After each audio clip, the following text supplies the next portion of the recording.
What's up, everybody? It's your boy, Frill Shocker, the 96 Hedgehog here with our PMC Draft Analysis. I am very hyped for this draft analysis, guys, because it's another gen. It's more Wi-Fi, not Wi-Fi. It's more Battle League content, but it's a semi-popular league that was in the past, died off, but we brought back here. But nonetheless, we are here, and once again, I have pretty much drafted a new entire team of mons I have never used before. I am incredibly stoked for that. You guys can hit the like button if you haven't already. Subscribe, join the Fish Sucker crew today, because you'd be friendly with the king of the crew. We are slowly approaching 20 subs. Let's hopefully we get those 20 subscribers. It would be very appreciated. But going into this draft, it is 12-man draft, but we're having an 8-week season, which very much respectable and tolerable and stuff like that. So basically, 4 losses kind of means in and out. 5 guarantees you're out. 3 pretty much can make you safe, but depending on position as well. Which means probably most likely there's going to be 6 coaches out of 12 coaches that are going to the playoffs. So very important team. But I had the number 1 pick in the league, which is actually really good because I was able to get anything I really wanted. And I barely ever get really good picks. Like, you're going to see in another draft league that I got a pretty bad pick, but yet I got broken stuff in the rounds I got them in. But that's for later. So let's go ahead, get into. So I had first pick overall. Oh, and by the way, I love this box thing you can do. I forgot. I should have done that. I completely forgot about that.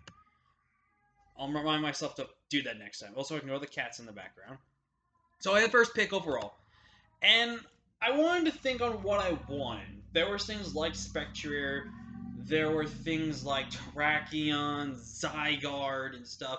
But there was a lot that I kind of have already tried and used. And there was one Pokemon I've only used one time there, or at least one of them. There was one Pokemon that I had there, only one time used, and I really wanted to try it again because I've never had the chance to try it after the one time I did it, and it was really like my first draft league. So I'm bringing back Tapu Koko, baby. We're bringing my boy Lightning. Now, I know I've had a couple of different names. I think I've had Zeku. Oh, I think that's what the name was. It was Zeku. I'll change it later, but we have Zeku. We'll just call him Zeku, which is Zeku. I don't know why. It was just a random name, and I actually liked it. We have Zeku, my Tapu Koko here. The reason why I went Tapu Koko was my first overall pick. First of all, yes, I do agree it is not a first. It is definitely a round 1 pick, but I do agree it is not a first overall pick, especially with a lot of stuff that was already there. Just know, this could have been potentially Spectrier, but I just, spoiler alert, I got that in another draft league.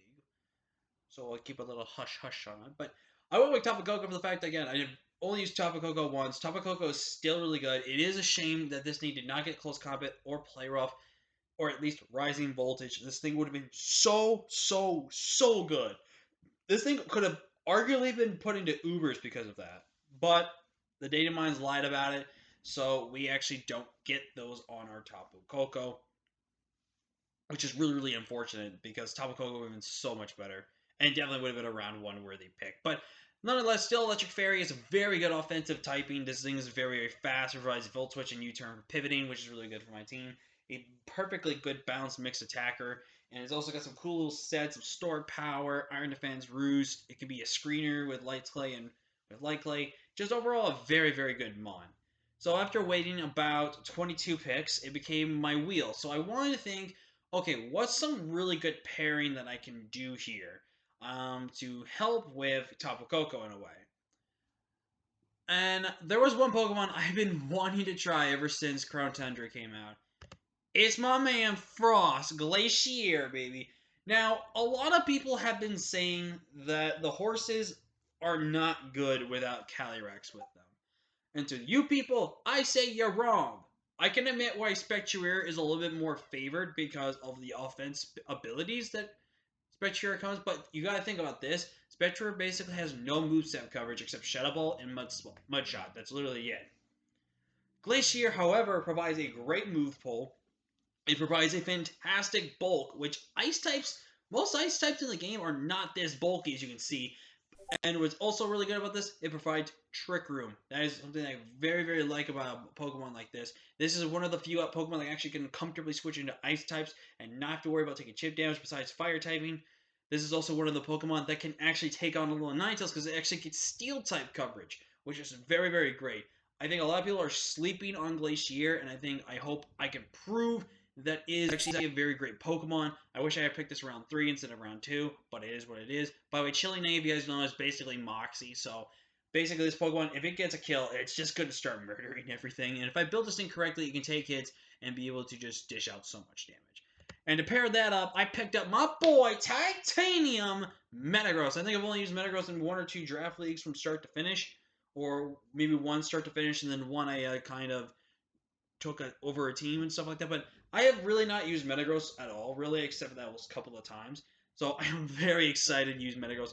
I got pretty much a good special attacker. I got another strong physical. I started, and you're gonna notice the theme of my team is a little more physical than special. I did my best I could to kind of patch that up later in my draft, but you'll see as we go. But Metagross provides me a great mon to use weakness policy. It's a good stealth rocker as well. This is a relatively good defensive mon. It can check really good bulky fighting types, which is something that Glacier really struggles to beat. Pair with Tapu Koko, so it's really, really good. And also, what's really good about my team now, stuff cannot get put to sleep because that's what my terrain does. I do also pick up a Defogger with Coco as well, so that's very much important there. Up next, we got Buzzwole. A fun fact for you guys. Before the whole thing with my channel has restarted, I did use Buzzwole at least 1 draft league. It only came to 1 or 2 games. That was it. So I technically really never used this thing. So I'm really excited to try Buzzwole again. I think Buzzwole, without the fact of hidden powers in the game, I think it makes Buzzwole so much better and such a great Pokemon. It's one of the defensive Pokemon I needed to switch on ground types, which ground typing was a little bit of a problem we're dealing with. It's still a bit of a problem, but I think we can handle it comfortably well. Buzzwole also gives me a relatively niche speed tier, which is really, really good as well. But I just overall think Buzzwole is just really good defensive bug and fighting, but it's also a fantastically offensive good bug and fighting type as well. Anyways, we're not even Scott Steiner because he's the genetic freak. Because, he would flex like Pum Pum Pum. Up next, we got my boy, Zukio, Zygarde 10%. Now, I know 50% I usually name Zukio, but he's still Zukio nonetheless. Now, why did I go Zygarde? Yes, I understand I have basically a lot of physical attackers. I understand that, but I have a few special attackers, and I have mons I can build to be specifically made for special attackers if I need to be. So, let's get off my case with that. But I went with Zygarde. Zygarde is just so good to pass out, giving that 115 speed tier, which is also really good to balancing between the 130 and everything else I have going on for my team. I just overall think also Zygarde is just so incredibly hard to switch in, potentially with 1,000 arrows. This is also it's a great Scarfmon, Dragonite's if I can set it up correctly. It's also a fantastic choice span user. This thing is just gonna be so really good, and I'm really looking forward to it. Up next, we got my boy Geico. I went with Geico because of the fact of Unburdened. Unburdened was something really good, and plus 120 base speed because I needed some speed going into this draft. And this is what I said. This is my primary special attacker. If I can make physical, if I have to. The one thing I would have to worry about is if I have to run Focus Blast to handle potentially bulky steals instead of running Earthquake. But did get access to Dragon Dance and get access to Scale Shot, so who knows what we can do. And I'm really excited to try Sceptile. Never used it before. But up next, we got my boy Slasher here. Kabutops. It gave me a Rapid Spinner, which I desperately needed for this team. But also, it gave me a Mon that was relatively defensive. Yes, another offensive Pokemon. But it gave me a Mon to switch and guaranteed check Fire types. Which Fire types was also another problem we're having on this team. But I think now looking at this, ground is a little more of a problem. But I think we have ways to move around ground and handle ground. So I really hope we can just kind of go from there. But Slasher, like I said, gave me a Rapid Spinner. It gave me just a good water type as well. And plus, I've never used Kabutops, so I figured why not. Up next, we have my boy Solar Flare. I've used Flareon technically 1 time, but I picked up in the season. It's pretty much just going to be a really good bulky Spadef wall for our team. I'd Flash Fire a Mondo will take a fire types. And who knows, Guts Flareon could maybe come up with things, and who knows. My next pick, I went with Tulips, and I'm not going to lie to you guys, I only drafted this thing for a poison type, and it gave me Toxic Spikes. That's about it. But last pick, since no one else could take this, I took another tier 2 in my free points. I grabbed the Galarian Moltres Despair. This gave me a special attacker, gives me another special wall, gives me access to Berserk and weakness policy shenanigans. This thing is such perfectly set up. This thing can go in against teams, and I really, really excited to try Galarian Moltres. But that's our PMC team, guys. Let me know which ones are your favorite, which ones you think is going to be killer, and do you think we can make the playoffs? Let me know in the comments down below. Like, comment, share, subscribe. I'll see you guys next time. I'm First Hedgehog.